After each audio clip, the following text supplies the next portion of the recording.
In today's video, we will be going over how to create your asset collection pieces using JPG.Store's very own app, JPG Studio, to generate your metadata and other needs. First things first, if you haven't seen the other videos in this playlist, be sure to check them out before following this video, as they are pretty important for the collection setup. Go to the description and navigate to the collection creation playlist. Now that you're up to speed, simply go to the top right to your profile and scroll down to creations, where you can click and then navigate again down to the collection that you're going to be editing today and click Mint Setup. A transaction will prompt you to sign, and sign this to continue to your collection dashboard. After you've reached your collection dashboard, scroll down to Asset Creation and click here. Now you're going to click on Get JPG Studio, or check the link down in the description to download JPG Studio to your local device.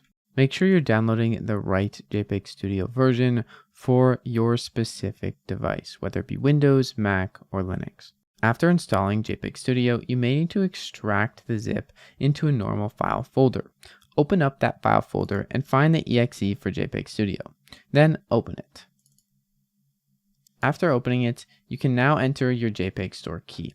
If you don't have a JPG.Store key and you haven't generated one yet, or you don't know how to get it, go to the bottom left and click Get Your Key to navigate to your profile settings. Once you're here, you're going to head over to the Preferences tab. Now, keep in mind that the API key you do not want to share with anyone else, as they will have access to editing your collection through JPG Studio if they have it. So please be careful with this key. That's why it will be blurred in this video. If you don't have a key already shown on your page for preferences, then you're going to have to generate a new JPG key. After generating a key, simply copy that key, go back over to JPG Studio, and paste it in by right-clicking here and clicking Paste. After you've entered your key, click Enter. Now that we're in JPG Studio, we have a few options. We can import a collection if we have a project that we've previously made with JPG Studio, or we can create a new collection, and then we're going to upload this collection to our collection that is linked with the JPG Studio key that we just created on the same profile. So for today's video, we're going to click New Collection. We're going to name this whatever we want. You can change this later, but we're just going to name it the same thing that we've been working with throughout this tutorial, Hippos. Then click Create. Now it's going to ask us where we want to save this. Just choose where on your computer you want to save the project build file. This is so if you want to, you can come back and edit it later. Now that we are here, we are ready to get started on making our collection and creating the metadata. Before you get started on this first studio step and choosing your folder for traits, make sure that it is configured a little bit like ours. Here you can see we have 4 different folders for 4 different trait pieces: the background, the accessory, the face, and the shirt. These are all PNGs and are set accordingly to where they should be in relation to each other. So example, the face are always in the middle in the same spots, and the accessories surround the faces and go on the shirts accordingly. You will be able to adjust which position each of these layers are in. Example, the background at the very back and the faces at the very front, or however you want it. But make sure that your file folders are kind of like ours right now. After you have your folder ready with all the images in it, and you're ready to start generating those amazing hippos or whatever you're building, click Choose Folder. Then navigate to where your accessories and everything else is for your traits and click Select Folder. Then you can see here we can now adjust which position each of these traits is in. We want our background to be on the bottom and our face to be on the second from last, with our accessories on top and our shirts on the second. Then, to make sure it looks good, we'll click Preview to see an example image. We can see that if our backgrounds are at the very top, we would just see the background, so we definitely want them on the very bottom.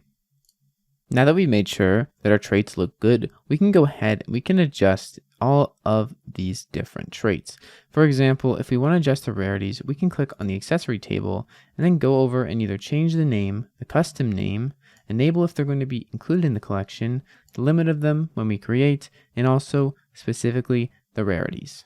For example, maybe we want these sunglasses to be a more rare item. We can go ahead and change the rarity and change it to, instead of 16%, about 3%. Now this will adjust the rest of the rarities accordingly, and if you ever get confused, you can always reset the rarities by clicking Reset in the bottom right to put them back to equal values. Keep in mind that you can edit the rarities of every different trait in your collection. And then after doing that, you can also edit the rules of each trait.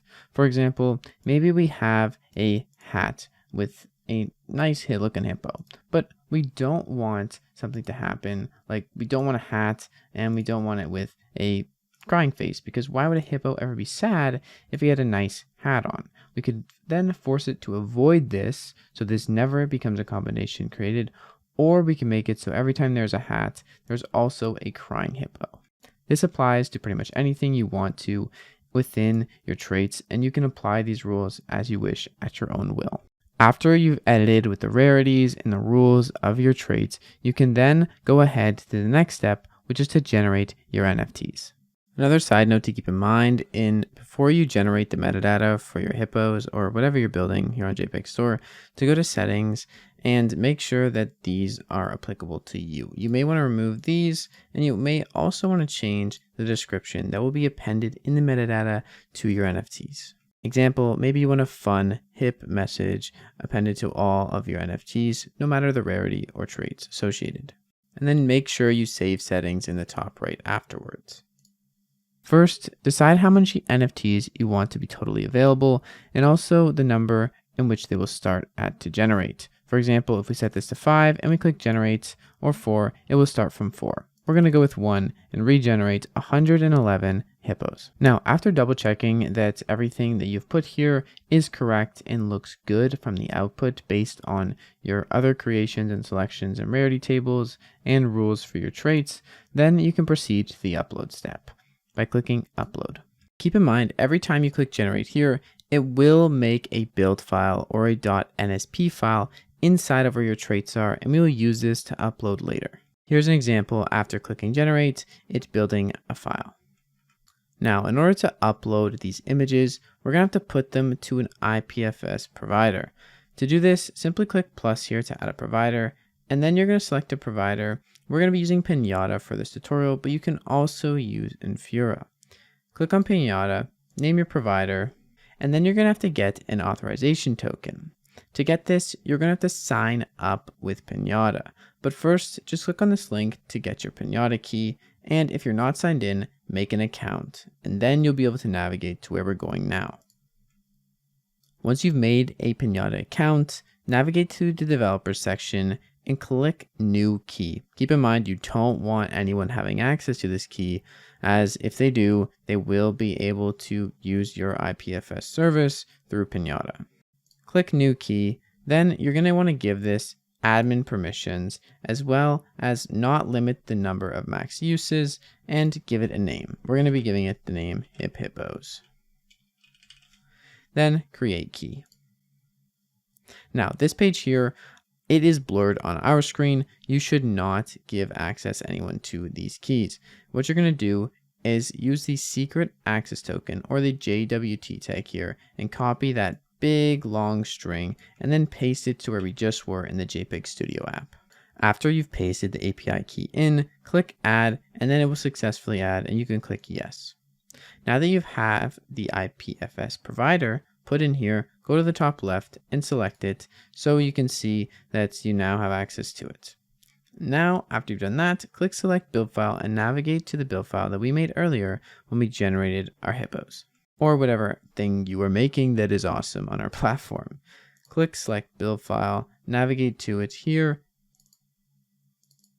and then you will see that all the images load. And now we can upload these directly to IPFS through the JPEG Studio app by clicking upload. After the images have been successfully uploaded, we can now upload the metadata by clicking upload. This uploads it to JPG.Store. Make sure in the top right that you have your right project selected when uploading the metadata, as if you have multiple projects, you want to make sure you're uploading it to the correct one. This shouldn't take long, and after it's done, you can click yes. Keep in mind that folders on the left here may not be the same for you, as this was previously existing in our IPFS folder. After the metadata has been sent, you can now navigate back to your collection dashboard on JPG.Store by going to the top right, clicking on your profile, and then going to creations. Scroll down until you find the collection that you're editing now, click Mint Setup, and then sign this transaction once again to get to your collection dashboard. After sending the metadata from JPEG Studio, you can now see here that we have the asset creation phase done and the metadata has been uploaded. After further inspection, we can also see that the images are here and all the traits and metadata are looking like they are working perfectly as we have set them up in JPEG Studio. That's it for this video. If you want to follow along with setting up your mint phases, then check out the next video in the collection creation playlist, linked down below in the description.